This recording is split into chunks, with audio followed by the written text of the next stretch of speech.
Page 94, the Private Eye podcast. Hello and welcome to another episode of Page 94, this time coming to you from splendid isolation.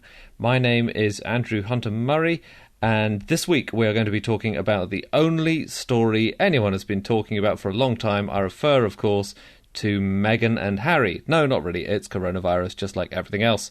Private Eye has been covering the virus from all different angles over the last several issues, and this week we are going to present you with a roundup of the most interesting stories that we've been covering so far.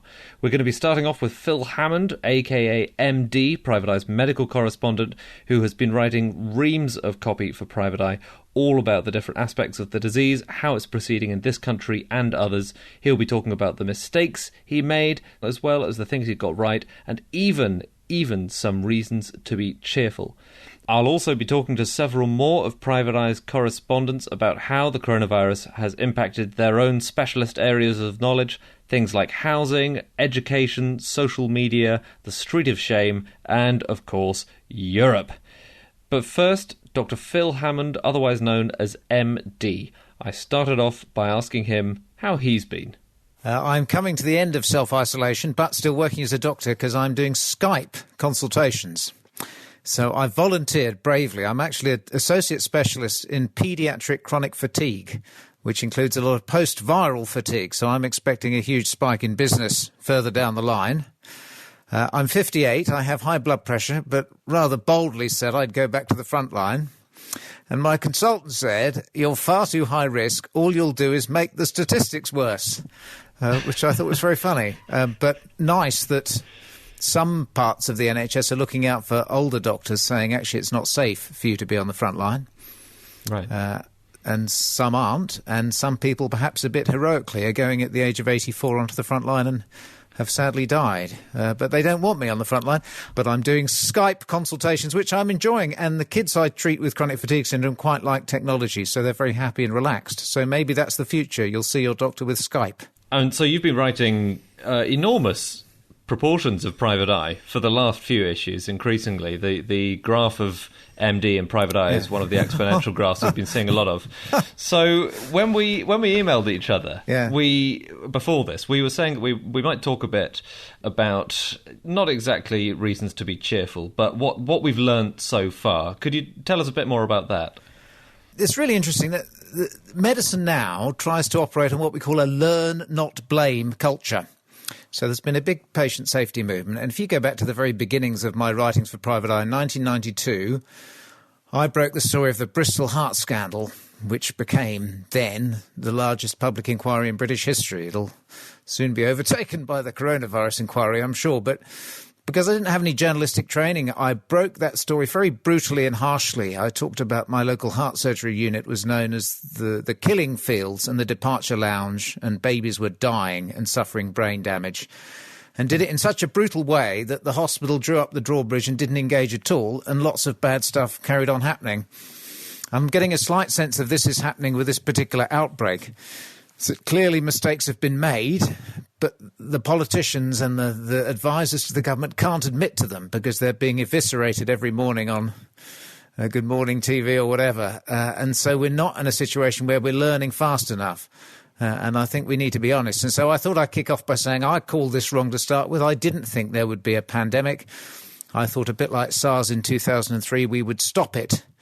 Because that's what we managed to do back then with great global public health cooperation. And I thought, well, we've had SARS, we've had MERS, we've had swine flu, we've had bird flu, we've had Zika, we've had Ebola. Everybody has pandemic as their top global threat. Surely the first squeak of something, all these national pandemic plans will come in and we'll contain it. So I thought that would happen, so I was slightly relaxed about it to start with. And then I guess maybe around January the 30th, when the World Health Organization switched from moderate threat to international emergency, that's when we realised stuff was going to happen. And that's actually when the government really should have pulled out all the stops in terms of sourcing the protective equipment and starting the testing. So the two things they've been left behind at are their testing capacity and their protective equipment capacity.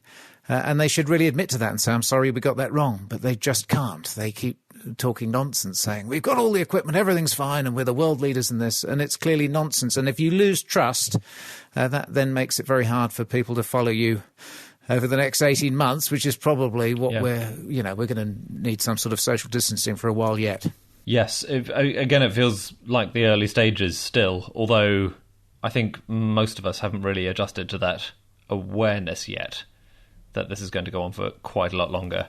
It's hard, isn't it? Very simply, you have to plot lives saved against lives lost.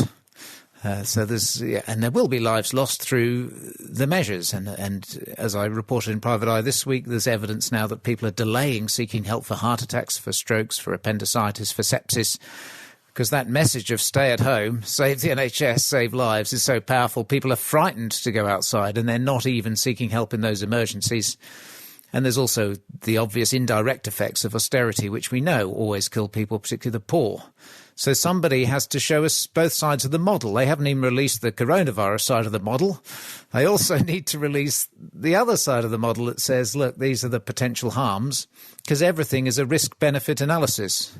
In medicine, we're taught for every clinical decision you do BRAN, which is benefits, risks, alternatives, and what if we did nothing?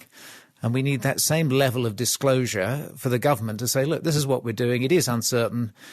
And like some of the European countries are doing now, this is our exit plan. It's still, we're not sure what will happen, but this is what we're aiming to do. Let's get the schools back first. Let's start with primary schools. Let's book universities. And we just don't seem to have that level of disclosure in this country yet.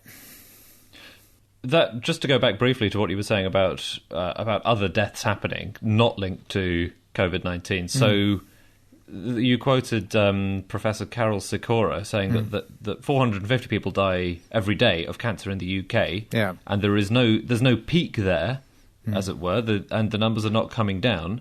So that number will increase unless it's got control of now. So how do you get control of that while that's happening? By stopping scaring people. I said at the very beginning of this that the fear of coronavirus could cause as many deaths as coronavirus, and people are frightened. Hospitals are still open. You can still get treatment for your cancer. I mentioned also an eye surgeon who contacted me saying they're not seeing any detached retinas. That's that classic thing where you get a shadow, like a curtain comes across your vision, and you can get floaters. If you act quickly, you can save your vision. If you don't, you'll permanently lose some of your vision. They're not seeing any. Now, I'm hoping, because there's been a bit of a push to say, actually, we are still open for business. You don't have to stay at home if you have an emergency, that will go down. But I think there probably has been some harm to cancer patients, to cardiac patients, etc. But the harder to quantify harm is recession, loss of jobs, etc. And that always hits, as I say, poor people first. But again, the climate is much nicer. The air is much clearer. There'll be less asthma. And we know that air pollution kills 7 million people globally a year. We know smoking kills 8 million people, including 1.2 million innocent bystanders who breathe in passive smoke. So it doesn't have to be an infection for there to be bystanders who are affected by your behaviour. So this is just another in a line of complex man-made risks, because I think this risk is man-made. It's what we do with animals that has given it to us, that we're going to have to learn to manage, and we can't stay locked indoors forever.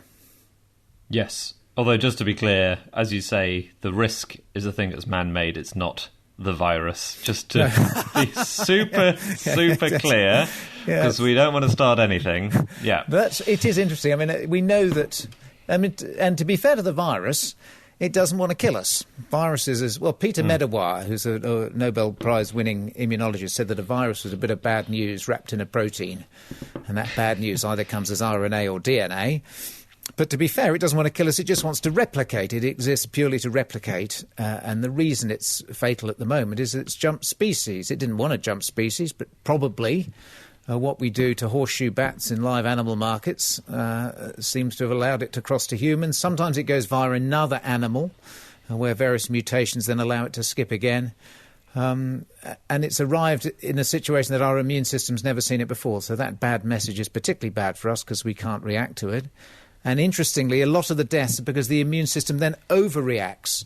So sometimes younger people pick this up because their immune system, like a pot on the stove boiling over, it overreacts, releases huge numbers of cytokines and inflammatory chemicals, and that can cause as much damage as the virus itself. So it's a bit like a dirty bomb. far more unpleasant than a simple viral pneumonia. But the vast majority of us still aren't going to die from it. So it's affecting some vulnerable people. And I think the most interesting thing is that the curve for this, the mortality curve for the virus, is almost identical to the mortality curve for a normal year of death. So what we're doing is if you're at the age-related risk of this virus, far more deadly in the over 80s and over 70s, is exactly the same as death from all causes. So what we're doing with this virus is we're compressing a whole year's worth of death risk into a few months. So for all of us, it's increasing our risk of death over the period of it. But for the elderly, it's far greater. And what's likely to happen is we'll have this peak of deaths, maybe 40, 50,000 extra deaths.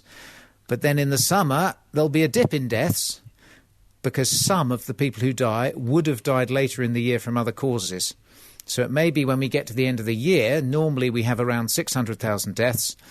There may only be 640 or 50,000, rather than the rather scary 500,000 excess deaths that was originally predicted from a model which scared everyone and scared the government and possibly made us... We went too late, and then we may now overdo it and stay in lockdown too long. Well, that's one of the other things you're right about, is what everyone is starting to think about, which is the balance of when to come out of it, what the effect is, what the economic effect will have on people's health if it runs longer and longer, the lockdown. So, and you're quite forthright about the choices to be made about, for example, palliation and ventilation, and the choice between the two of those for some elderly patients, for example. But we've known, and this was always the case, again, I got it slightly wrong in making comparisons about the flu season, because this is clearly a more unpleasant illness than flu for younger people. What's happening is the younger people who are getting it, often they have comorbidities, and the elephant in the room actually is our poor public health overall. So many younger people have diabetes, obesity, high blood pressure, etc. They tend to be more affected by this, but they really fight for breath. So it's like having high-altitude sickness. They're gasping for oxygen, very close, and it's really unpleasant. And if they need ventilation, then they're unconscious, and then they either live or die, which is about 50-50. The elderly patients, because they don't have the power to fight it, are dying the kind of deaths that people normally die from flu. So then they're not hugely distressing. They're dying quite quickly and peacefully, but because they're being separated from their relatives often, then the grieving process will be much greater. So people will be dying, their relative can't be in there holding the hand, the funeral will be there, nobody's allowed to hug. We're going to have big, prolonged grief reactions from this, but the death itself is not that unpleasant. I think that's important to say. So I said in private eye early on, at 58, I'd still like to be in the queue for a ventilator because I've still got some puff left in me. But if we were short of ventilators, I would understand if somebody 30 or 40 years old jumped ahead of me in the queue, because that's always happened. If I was in my 80s, I wouldn't want to consider ventilation. And what we're finding is that's not an option anyway, because people are dying quickly from this, and so it's not happening. So rather ironically, we probably have got the ventilator capacity we need at the moment. We've built this huge, great hospital in London and various others. And at the peak of the infection, only 19 of the 2,000 beds were occupied. Is that partly because you want the capacity to be surplus? Really, you don't want to be using that hospital to its full strength. So we've gone for ages saying we've got no capacity. So, let's give praise where praise is due. Well done, NHS England, the private sector, the military, getting together and building these hospitals in 2 weeks. That's an extraordinary achievement.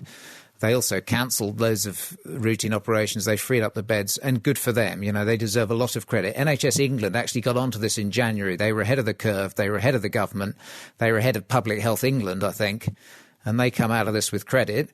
But of course, you need to staff these beds. So we know we have a shortage of staff. So perhaps one of the reasons the Nightingale Hospital isn't fuller than it should be is that we don't have the staff to go with the patients who are critically ill. So they're remaining within their hospital. So it's complex, but at least we have some spare bed capacity, but we may not need it. Just quickly, when you say NHS England did quite well in terms of cancelling routine operations, freeing up beds, this kind of thing, deserve more credit than Public Health England. Can you explain the difference between those two for listeners? My previous only ever appearance on Question Time was in 2012 when I tried to have a pop at Andrew Lansley about his reforms, which basically was splitting up the NHS into all sorts of different structures, and nobody really knows who's in charge. Everything is outsourced, etc. And I said, this won't give us a joined-up service, we'll fall behind the cracks, and got very red and puce-faced and angry and haven't been invited back on since, although they keep phoning me up now, interestingly. But the point I was making is who's in charge? We don't know at the moment. Is it the Department of Health and Matt Hancock in charge? Is it NHS England and Simon Stevens in charge in England, or is it Public Health England? The 2012 reforms created something called NHS England, which was to give the NHS a measure of political independence. Not necessarily a bad idea, but of course the Department of Health sets a remit for it every 6 months. So the Department of Health still has a degree of control over NHS England, but NHS England has a degree of operational independence. And under Simon Stevens, who's got a very big brain, he's been quite politically canny in the way he's managed that. He's the head of NHS England. Is then NHS England. Yeah. The Public Health England is another arm's-length body which comes under the umbrella of the Department of Health, but also has a degree of operational independence, as does NICE, the National Institute of Health and Care Excellence. And it's good in a sense for them to have a degree of operational independence, but in a crisis you absolutely need to know who's responsible for this, who is responsible for the supply chain for making sure people get the masks and gowns that they need, who's responsible for sourcing the reagents and then contacting the labs and making sure that these are delivered at the right time. And I think there's been confusion. We call it a collusion of anonymity is the technical term, and that means there are so many people in charge, nobody's precisely sure, and they just pass the buck around each other and nobody nails it. You can be pretty sure the politicians will blame it on the arm's-length bodies and the managers because they're very good at centralising praise and devolving blame. But ultimately it comes back to Matt Hancock. He's got to hold his hand up. If it goes wrong, he's got to say, look, I was the health secretary. And I said in private eye, actually, it's really interesting watching whatever happens in this pandemic, we know Jeremy Hunt will survive. So there he is. He's sitting on the Health Select Committee watching everyone else go down, and he'll rise out of the ashes and perhaps be the next health secretary. Who knows? Some health tips for your own survival. Try to be Jeremy Hunt. Yeah, he is indestructible. Of course, he was in charge when we were developing our pandemic plan in 2016, so he can't get off scot-free either. I think when that fateful decision was made to cut back on community testing, which is when the big red flag went up for every public health expert, they said, I think on March the 12th, we're going to stop community testing, we're just going to do it in hospital. That made no sense to anyone because the hallmark of getting control of an epidemic is to test, to contact trace, to isolate, to break the chain. That goes back to John Snow and cholera onwards. And we now realise they weren't following the science. It was a pragmatic political decision because they simply didn't have the testing capacity. So they slightly hoodwinked us. To pretend they were following the science is absolutely nonsense. They just didn't have the capacity. And I think one of the other biggest failings is you could easily predict where this was going to hit hardest. It was bound to be care homes.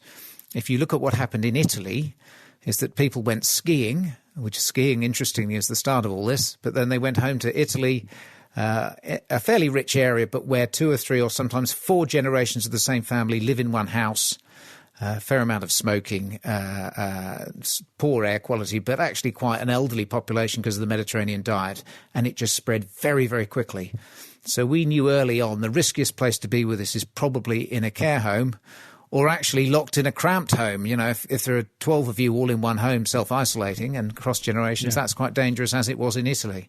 So the thing I don't understand is with their limited testing capacity, why they didn't A, prioritise NHS staff and B, prioritise people in care homes, because that was always where the highest deaths were going to be. And this is what you write about how Germany has done in terms of testing as many people as possible, tracing contacts. They had luck. The luck for the Germans was, unlike Italy, it was the young fit skiers that brought it back to Germany and I think to the UK.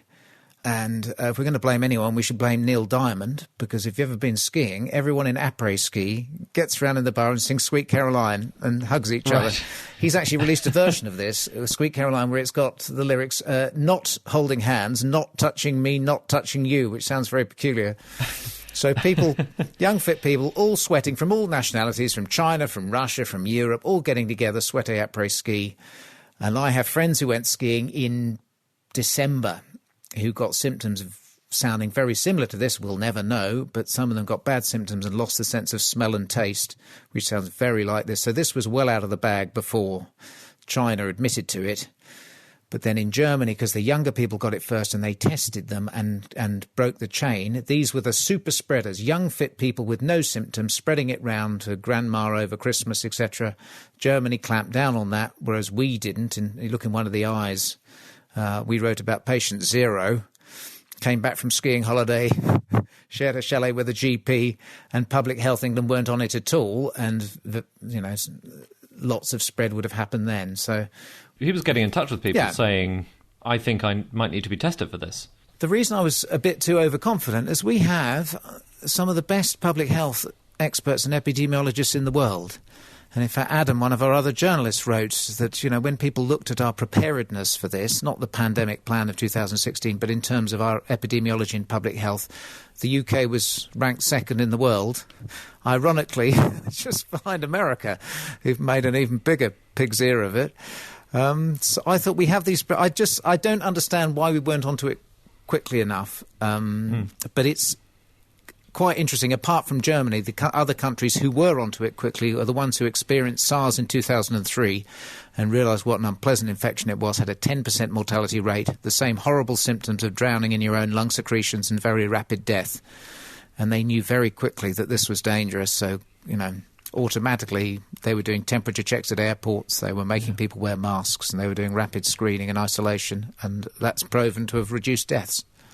We mentioned briefly earlier the difference between the different agencies running things. Has that been a problem? The difference of not knowing exactly who is in charge of the response? I mean, it's confusing to the public, but is it confusing from within the health service? I think it is, yes. And we don't really know who's advising the government, because the government hasn't been particularly transparent in all sorts of things, not even who's advising them. I think it has been an issue, yes, because the danger for me, because the government are running this line about all we did was follow the science, is the poor scientists will be hung out to dry. All the people I know can't speak highly enough of Professor Chris Whitty, the CMO, because of his epidemiological expertise. He's dealt with stress and tragedy in his life commendably, and they say he's the right man. And I'm guessing he realised that it was over before it began, in the sense that the Chinese were late to fess up to it. So much travel had happened out of Wuhan. It was already within our population in December, January, and we weren't going to be able to stop it. So I think that call was probably right. And then pragmatically, he was told we didn't ramp up the testing in time. Now, I don't know who would have made that decision. It's a resource decision, and I don't know whether it's the government's call or Public Health England's call to get the labs making the tests and doing it. And that lack of accountability, will come up at an inquiry, I'm sure. But that, we were behind on the curve, whereas other countries, not just Germany, but other countries nearer to the outbreak, were ramping up their testing very early on. That's also the secret of coming out of it, which is when you talk how you're going to come out of it, we have to carry on testing. So the idea of coming out of it is you need the reproduction number less than 1. So basically you want each individual person to pass it on to fewer than one other person, less than one other person. Then you've got a measure of control. Because they have the data in Germany, they got it down to 0.7, which has allowed them to open up some schools and shops. It's since gone up a bit to 0.9, so they might have to clamp down on it. It's sort of a hammer and dance, they call it. You open up for a bit and then you hammer down if you get an outbreak. We need to do that testing. It's difficult. And then to do this test properly, you have to scrape the back of the throat, get some cells off the back of the throat, and it makes you cough, which is why they do it through a drive-through. We've had one of the first patients we had on intensive care had 5 previous negative tests. Now, that could be that the test only shows that you're shedding the virus at a particular point of time, and you've typically got to get it between 3 to 5 days of the infection. So it doesn't always come back positive, even if you have the virus. Another thing is because people are frightened of getting somebody coughing in their face, they're doing a slightly tentative test and not scraping hard enough. It may be eventually we do DIY testing. So people sit at home, and it's unpleasant, but you learn to... I know doctors who've done their own DIY test. I know nurses who do their own cervical smears occasionally. Doctors we're quite good at DIY.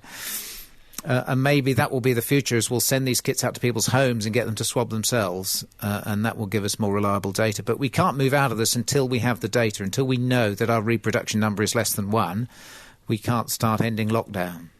You mentioned you had some post-viral fatigue tips to share with any listeners who may have had this and may be feeling a bit knackered as a result of it. I think the most important thing is don't be forced to work while you're recovering, because we're now moving into working from home. We know with post-viral fatigue, there are two big risks for post-viral fatigue. One, rather ironically, how anxious you are when you contract the virus and afterwards affects your recovery, because mind and body are inextricably linked. So the fear surrounding coronavirus might make your post-viral fatigue worse. But insufficient rest. So a lot of people, guiltily, they're working from home, they've got the virus, their battery's on about 50%, they think, I better do some work. If you work too hard and push yourself too hard before you're fully recovered, makes it far more likely you're going to crash and get post-viral fatigue. Then there are the basics, your daily clangers, I call them. And the clangers, as you'll remember, sound effect, connect, learn, be active, notice, give back, eat well, relax, sleep. We call them the daily pillars of health. Human beings are social animals. We need to feel we're part of something bigger, so connection is important. Social isolation is as bad for you as 10 to 15 cigarettes a day. So although we're physically distancing, we don't have to socially distance. We must keep connecting with people, particularly when we're ill. Don't just learn about the virus. Learn how to play the guitar, how to cook, how to name wildflowers, how to sketch. Learning a new skill when you're recovering it doesn't draw on too much energy is good. You need to do a bit of physical activity, but not too much, because with post-viral fatigue, you can get a big crash the following day if you bust your batteries. So just pottering around the garden for 5 minutes is fine. Noticing the beauty of the world around you as you do it is important. Giving back to others. Really interesting how many volunteers we've got in this crisis. And they're not just wanting to get out of the house. They're wanting to make a constructive difference. And that's really good for your mental health. And then when you're recovering, eating well is important, eating food that's nutritious and delicious. Whole food's the best. Drink plenty of water. Relax. Some people like an app to relax on. Other people just come up with their own music or topic. But it's important to come off the screen. If you're going to look at the news, it's relentlessly negative. Do it for an hour a day and then have some relaxation time. I find dogs are very mindful. Once you've walked your dog, I just stroke the dog mindfully, sit out in the garden. And then your sleep is unbelievably important for recovery. People are sleeping really badly because they're so anxious. We know that sleep deprivation is linked not just to anxiety, but to just about every physical and mental condition will be worse if you're not sleeping. So we know caffeine after midday is a bad idea. Alcohol is bad for your sleep. It really disrupts your sleep. So if you are going to drink, please do it in the mornings, is my top tip. That's the first time I've heard that from a doctor. Yeah, anyone great. from the General Medical Council listening to this, that was a joke. But there's a point about not drinking too late at night and not drinking too much because it mucks up your sleep. So those basics, that lifestyle tips are really important. And actually, when we come out of this at the end, we'll realise that living gently on this planet requires us to slow down, to take our time, to be kind to each other, to be kind to animals. I'm optimistic. People say, God, it'll just go back to normal and the rich will screw the poor and whatever. But I think there will be a significant change. People will live more mindfully and gently on their planet and hopefully look after animals. Although, having said that, the live animal market in Wuhan has apparently reopened and they're slaughtering horseshoe bats. So, we're not completely learning yet. Phil Hammond there, providing us with some reasons to be fearful, as well as the earlier reasons to be cheerful. Now, Private Eye has also been covering the coronavirus crisis and how it has affected different areas of national life in every single way since it started. I've been speaking to 5 of our hacks about how the virus has affected their particular area of expertise, and so now we will go on a whistle-stop tour of various different isolation chambers around the country as the Eye's journalists tell us what's been going on with them and with the stories they know about. So, wipe down your earphones with a refreshing lemon towelette, maybe inject some bleach into your ears just to be super safe, and here we go. We start with housing. So my name is Rachel Clay and I edit the housing stories at Private Eye. We have been looking at a story of a homeless man who was left sleeping on buses despite having symptoms of COVID-19 and despite both him and a charity repeatedly alerting outreach workers and a local authority to his situation. Therefore, he was at risk and public health put at risk, and you don't want poorly people circulating on buses right now. Right. Where was this?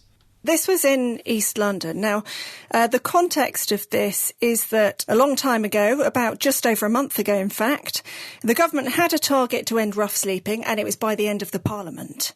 Then on 26th of March, that changed. The Homelessness Minister, Luke Hall, sent out a letter to every local authority in the country saying that the target had changed and instead they were going to have to end rough sleeping by the end of the week. Wow. OK, so that meant they had to prioritise people with COVID symptoms. And there was also something very important in the letter. Not only did they have to bring everyone in, so every rough sleeper, but they also had to bring in people even where they had a condition which is known as no recourse to public funds. So that would include migrants who've got permission to stay in the UK, who can work to support themselves, but they can't, if they get into trouble, access help with housing or apply for benefits. And it would include as well people with a failed asylum claim, anybody who has no recourse to public funds. And so these are people who are currently homeless, but they are unable to claim these benefits for various reasons of their status. Yeah. So in early April, a charity that works with migrants in London, in East London, called the Hackney Migrant Centre, they got a call from a man who had been sleeping on friends' sofas. So he wasn't a rough sleeper at that time. He just had an insecure housing situation, which is very common. But no one was willing to put him up anymore. So he'd spent the past 2 weeks sleeping on buses. And this man had now developed a high fever and a persistent cough. He was a migrant with a failed asylum case, so he had no recourse to public funds. But obviously it was an emergency to get this man accommodated. He needed to self-isolate and he needed to get better. He had already phoned StreetLink, which puts rough sleepers in touch with outreach groups, but no one was getting back to him. Quite possibly they were overwhelmed. The Hackney Migrant Centre contacted Tower Hamlets, which is a council in East London, and were told that he would be helped.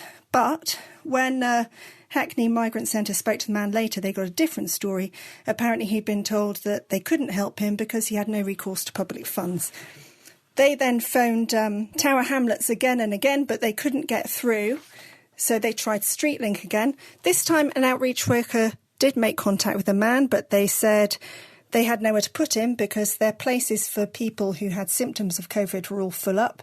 And apparently he was told to stay where he was for now until they could find him a place. Well, where he was sleeping on the buses. At that point, Hackney Migrant Centre tweeted about the case, and it was picked up by Apsana Begum, the MP for Poplar and Limehouse in East London.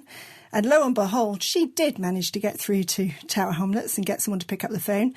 And this time they did find him emergency accommodation. And that's where, as far as we know, this man is at the moment. Yes, initially it was for 2 nights only, and he was supposed to leave after 2 nights, but they were able to sort it out and make it longer term in the end. The problem was that he was only getting provided breakfast at the hotel, and so obviously it's not sort of set up to support him. One of the things the minister said in his letter was that councils needed to supply the basic necessities of food so that people can self-isolate, and this man wasn't getting that. Hackney Migrant Centre has been fundraising to get money together so it can step in, and it is now sending the guy food. So he did spend a very hungry weekend at this hotel before Hackney Migrant Centre caught up with him on the Monday, realised the poor guy was starving and sent in some grub. This must not be the only case like it. Is the problem that people are falling in between charities, councils, other bodies which should be stepping in, and that these places simply can't cope with the demand? We can't get a sense of the scale, but it's certainly not an isolated one. The system isn't designed to help them, is the truth. But we have a public, health crisis where everybody has to be helped now, so that there is no system. What people who work with migrants want to see is NRPF, that no recourse to public funds, suspended, because that would take a lot of the pressure off local authorities. What charity workers are saying to us is that rough sleepers are getting accommodated. Local councils are doing their best and they are supplying that accommodation. On the whole, although there are problems for people accessing it still. But it's much more difficult. They are still doing what they do in normal times, which is to gatekeep. So if somebody's got a condition like no recourse to public funds, they're telling them they can't be helped, even though that's not the case. They should be helping them. The minister's letter also said, in the longer term, it will, of course, be necessary to identify step-down arrangements for the future, including the reopening of shelter-type accommodation. So, in other words, we might be bringing everyone in for now. That was the phrase, this bringing everyone in, accommodating everyone, but don't get too cosy. Chuck-out time will come. I'm Ben Fox, the Brussels Sprouts columnist, and over the last few weeks I've been following the curious story of the government's decision and non-decision on whether or not to join the EU's joint procurement scheme on the bulk purchase of PPE equipment. Yes, and this is a story that people have seen, I'm sure, lots of contradictory versions of events on, but the effective thing is that there is an EU scheme where EU nations have been clubbing together to buy personal protective equipment. Britain has not joined that, and there is now an enormous row, given our shortages of equipment, about whose fault this is. Well, yeah, so originally this story broke, and it was quite bizarre at the time when it broke in middle of March. It was first questioned and said, why have you not been part of this pan-EU tender, which has 25 member states signing up to? And their initial reaction was to say, oh, well, we left the EU 6 weeks ago, so we're ineligible. The trouble is it's a completely spurious argument, because under the transition period until the end of this year, there's no reason why we can't be part of this procurement scheme. And the government backtracked on this within a few hours and said, well, actually, we didn't mean that. What we really meant was we just decided that we can do this, we can get this equipment sourced domestically and on the international market. And over subsequent weeks, we've kind of seen that that wasn't true. We've seen these huge delays and difficulties getting PPE equipment. This has been a daily source of grief for ministers at the Downing Street press conferences. Yes, and this is to do with, is it Simon MacDonald? Yeah, well, Sir Simon MacDonald. Forgive me. Yeah. There's the head of the Foreign Office. It departed from the Sir Humphrey Appleby Code. I suppose this highlights the dangers of Zoom conference meetings. But he told MPs on the Foreign Affairs Committee by video link that ministers were basically fully briefed on this procurement scheme, that it wasn't a question of them having missed any deadlines or lost any emails, which was what officials had said a month ago, but in fact it was a cold political decision not to be part of this scheme. And then, of course, as we know, within a few hours, he then completely backtracked again himself. He recalled, didn't he, that actually it was nothing of the sort, completely different. No, he had a road to Damascus experience, perhaps prompted by Dominic Raab and Matt Hancock reading him the Riot Act, but he then sent this very bizarre letter to Tom Tugendhat, the committee chairman, saying that he had inadvertently misspoken. No such political decision was made, although, again, he did leave himself some wiggle room, because he didn't say that ministers hadn't been briefed. He just said that they hadn't been briefed by the UK mission in Brussels. A proper civil servant's answer. And the whole logic of this joint procurement scheme, as the government has found out, is that every government in the world wants this equipment. It is not a buyer's market, and which Dominic Raab admitted last week. And basically, by clubbing together and buying 1.5 billion euros worth of kit, the EU makes itself a more attractive market and a more attractive buyer. And in the meantime, NHS England are scrabbling about to procure this equipment. We have doctors and nurses without vital equipment and risking their lives. Well, and there's one final strangeness to this story, which you wrote about, which is about the treaty governing future relations with the EU.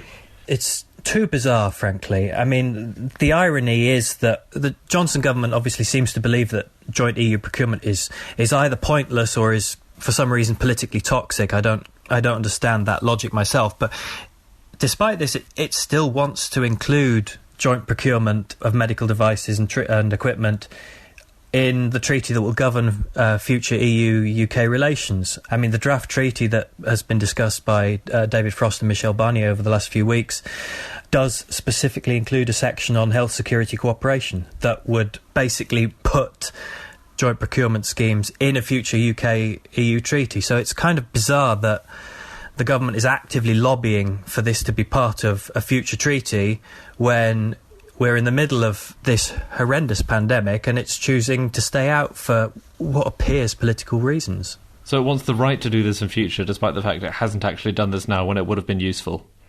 If there's logic in that, I don't see it.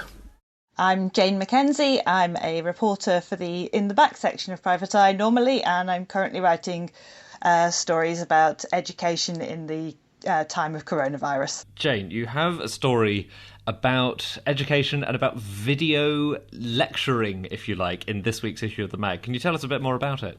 That's right. So obviously, as students have dispersed to the corners of the globe, they still are trying to continue their studies in the same way that we are currently talking over the internet to each other. Lecturers have been asked to get online and talk with their students and carry on teaching their courses. There are some risks to doing this. The first one is the risk from their own employers, who are, in some cases, seeing this as possibly a permanent way to reduce the cost of teaching at universities. There was a proposal from Durham University last week that thought maybe it could cut face-to-face teaching by 25% next year using online teaching methods ongoing once this whole situation is over. Oh, wow. Yes, they have backtracked from this after absolute outrage from the academics there, and indeed from students and prospective students who, one of the big reasons to go to university is to receive education from experts in the field rather than a spreadsheet that they're sent with some information in.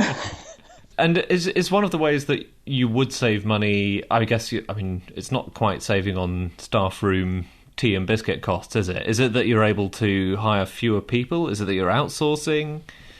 If you're under the impression that information that's taught on a course never changes, you might think that it's possible to record the lectures one year and then just replay that every year going forwards. Now, obviously, that would actually very quickly become out-of-date information. You can't just use 5 years ago's science lectures to, things have moved on. But I think earlier this year, the academics were on strike at a lot of universities, and there was a concern there that where things had been recorded, and things are often recorded, it's for, if students are away ill, that kind of thing, they can be provided with material that's been recorded for them. There was concern that all that material could be used during that 6-week strike period to undermine the strike and just, well, never mind, you can watch last year's material. So there are risks to lecturers to job security from putting everything online. I suppose there's also a feeling that, the lecturer in Reading could lecture to the whole country rather than just the students in Reading. If you lecture on the internet, you don't only have to lecture to the students who are present at your university. So the prospect is kind of like syndicating a radio show, except that the lecturers don't want to be syndicated and they're also not going to be paid for it. Yes, that's right. Very close to what the big worry is, yes. And the other thing you mentioned is about is a slightly more sinister risk of how filmed material during a shutdown might be used. You said by hate groups in your piece. We've not seen much of this in the UK yet, but it's already sort of been kicking off in the US, and unfortunately these things tend to trickle in our direction, is that obviously with time on their hands, so they possibly have more time on their hands normally, there are hate groups who are trawling through the materials lecturers are putting online in order to find people to troll. So if people who are lecturing in maybe economics or eugenics, things like that. So just by becoming more accessible online, academics are at more risk, and unfortunately the universities are pushing very hard and fast for the material to get online without very much advice on how to handle the side effects of that. Gosh, do we know what comes next? Is there a concerted attempt by academics to push back against this? I think there's a lot of willingness by academics to do what's needed because they want to provide their students with the education they were hoping to provide them with before. But there are also plenty of people highlighting the risks and talking about, how do we do better than just putting videos up on YouTube that everybody can see. We want to, still be having a secure and cyber sensible approach to how we interact with students while we can't be close to them. The other thing to mention is that a huge number of academics, particularly in the further education sector, but also thousands of people in the higher education sector, are effectively on 0 hours or very limited contracts. So there are people who are very worried they're not necessarily sure that furlough schemes apply to everybody, and their employers have been very vague about what they're being paid for and what this next term. If you were previously being paid to do 2 hours of teaching a week, what are you going to be paid for going forwards? So there is a lot of worry in the whole of academia about what the employment situation is at the moment. Hi, my name is Matt Muir, and I contribute to anti-social media and generally write for The Eye about all of the reasons why technology and social media companies are fundamentally awful for the future of civilization and humanity.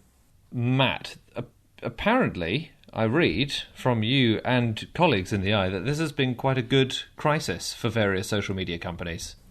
Yeah, I mean, it feels somewhat weird to talk about anyone benefiting from literally tens of thousands of people dying globally, and yet here we are. It turns out that those readers with memories that stretch back before, like a month and a half ago, when everyone started getting sick and our lives were changed forever, may well recall that people were starting to get a little bit iffy about social media companies and the use they made of our data, and the fact that they were constantly listening to us with their domestic surveillance devices and tracking our movements, and yet it turns out that all it takes is 4 to 6 weeks of lockdown, and we literally don't care about these things anymore. It's been instructive watching the extent to which the social media companies have all, as you say, done incredibly well out of this. I mean, the caveat is that they will all claim, as they have done in a lot of their official communications recently, that advertising revenue is down, as it is for the ad industry all over the world, and that is 100% true. People are buying fewer adverts, and Facebook has been sort of making a big play about this, and despite the fact that we're losing money, we're doing all these great things. And so Facebook's been really interesting, actually, in some of the steps it's taken to help, inverted commas, coronavirus victims and the wider world.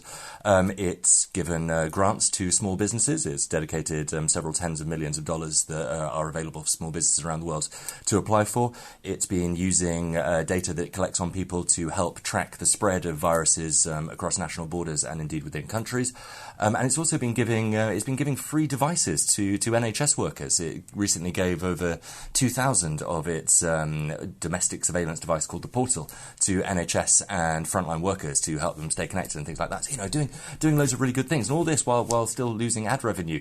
And yet, it sort of behooves us all to remember that while it's doing this, the devices that it's giving to NHS staff, I don't know if any of your listeners will remember previous Eye reports about this, but it's fairly renowned as being one of the leakiest in terms of data security and privacy. And as with all the rest of them, it does record everything. And one does sort of wonder, what is Facebook getting out of knowing exactly how nurses and care workers use their personal surveillance devices to communicate at times of high stress and having that data at their fingertips? Facebook's also launched a new product for couples to help people sort of stay in touch with each other and to sort of help individuals maintain these close personal relationships. The thing that's in the small print of that, of course, is that all of the information that couples share on it that is very particular to their relationship will be shared with advertisers, just like data from all other aspects of Facebook. So it's hoovering up more of this stuff. As people are using WhatsApp more and more, as again owned by Facebook, more and more data is coming into the ecosystem. Fundamentally speaking, whilst they might be losing advertising revenue right now, you can absolutely bet that the amount of data that they're getting their hands on that they can then subsequently monetize to advertisers later on in the future is probably going to cover that shortfall to a not insignificant degree. And the other angle of all this is about content moderation, because there are armies of people around the world who are moderating what appears on these sites and trying to keep, unpleasantness off it. But these people have now been sent home. Yeah, it's a tricky one. This, I mean, I don't know whether you have any friends or elderly relatives who've been waxing lyrical on Facebook or elsewhere about the perils of 5G antenna, Andy. But I'm sure many listeners will have seen. I hesitate to call them conspiracy theories. It suggests there's a conspiracy and that there's someone theorising behind all of this, which may not be true. But lots of people have seen these slightly fanciful rumours going around. And as with all instances of misinformation on social media, it's generally a game of whack-a-mole for the providers. And as we've reported previously in the Eye, one of the ways that they try and deal with this is by paying lots and lots and lots of people in the developing world less than minimum wage to look at a lot of horrific things on the internet and try and remove them before they spread too far. Now, unfortunately, as a result of everybody not being able to work from offices anymore, large swathes of these workers have either been furloughed or have been sent home to work from home. And for a variety of technical reasons, it's simply not possible for them to undertake the same degree of content moderation across the board as they would otherwise be able to, which means that a lot of this stuff is now being effectively offloaded onto AI systems which Facebook itself said at the tail end of last year, and as has been ratified by third-party assessors, simply isn't quite up to it at the moment. One of the big problems with AI is that it's not very sophisticated, doesn't understand nuance in most cases, and so its ability to distinguish between a well-meaning comment and a wild conspiracy theory, or indeed to tell a wild conspiracy theory, is pretty limited, which means that, basically speaking, there has never been a better time to attempt to disseminate misinformation on Facebook. If any listeners are paying attention to this and do fancy spreading some vile lies, 5G is probably, they're keeping track on it, but anything else is probably fair game. So see what you can make up and see how far it goes. I don't mean that, by the way. We might have to caveat that with... No, you've said it now. My name's Adam McQueen, and I write for the Street of Shame and Media News pages in Private Eye.